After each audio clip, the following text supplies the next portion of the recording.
I suggested last night that until the election, we could very easily wind up doing a special comment here every show.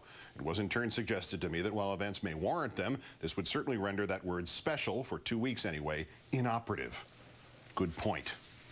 So tonight, as promised, a campaign comment on the continuing adventures of Governor Sarah Palin in the big leagues. Or, are you smarter than a third grader? Finally, Governor, we've been trying to engage some local grade schoolers for the last few elections. We do a feature called Questions from the Third Grade. Good. Brandon Garcia wants to know, what does the Vice President do?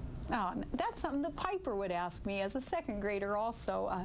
That's a great question, Brandon, and a Vice President has a really great job because not only are they there to support the President's agenda, they're like the team member, the teammate to that President, but also they're in charge of the United States Senate. So if they want to, they can really get in there with the senators and make a lot of good policy changes that will make life better for Brandon and his family and his classroom, and it's a great job, and I look forward to having that job.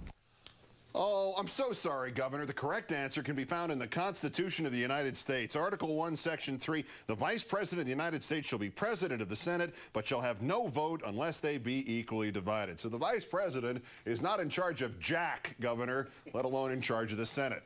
And you are not smarter than a third grader. On the one level, it is hilarious and entertaining that the Republican nominee cannot correctly answer the question, what does the Vice President do? I mean, that first reference to the Vice President comes not 600 words into the Constitution. And the other meaty references are pretty simple to remember. Article 2, Section 1, in case of the removal of the President from office or of his death, resignation, or inability to discharge the powers and duties of the said office, the same shall devolve on the Vice President.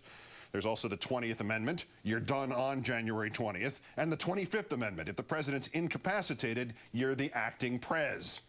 It's so simple, really. One could memorize those 4 points pretty easily. Wouldn't take long. Brandon Garcia could do it in the third grade, probably. So on the one level, this is pretty damn silly. The Sarah Palin material, as Tina Fey might be able to say, just writes itself. As it does, it makes stupid mistakes, but it still writes itself. Except there are two very serious aspects to this. Governor, do you really think you'd be in charge of the United States Senate? Do you really want to suggest that you think if you want to, you can really get in there with the senators and make a lot of good policy changes? We're just wrapping up 8 years of a vice president who had no clue what his damned job consisted of, couldn't even correctly find his governmental branch with both hands. The last thing anybody in this country wants, Republican or Democrat, is another buccaneer in there making it up as they go along.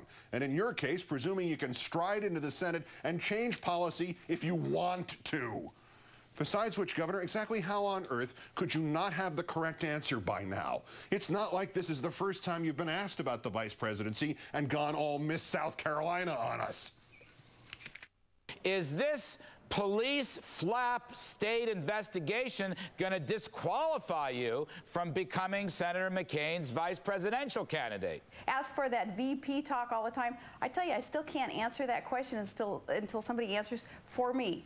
What is it exactly that the VP does every day? I'm used to being very productive and working real hard in administration. We want to make sure that that VP slot would be a fruitful type of position, especially for Alaskans and for the things that we're trying to accomplish up here for the rest of the U.S. before I can even start addressing that question.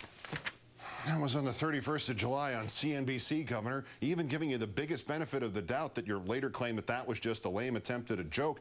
You couldn't come up with the correct job description on the second try? What am I saying, the third try?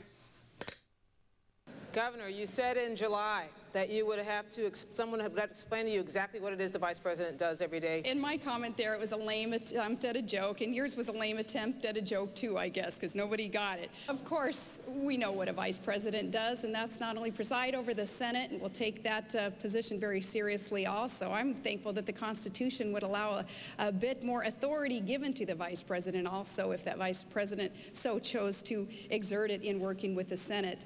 And making sure that we are supportive of the President's policies, and making sure, too, that our President understands what our strengths are.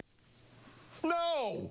No, Governor, the Constitution does not allow a bit more authority if the Vice President so chose to exert it in working with the Senate. You would not be some kind of senatorial hall monitor. You would not be a veto or a censor or a balance. And even if you think you would somehow obtain those powers from somebody, don't pretend the Constitution will give them to you.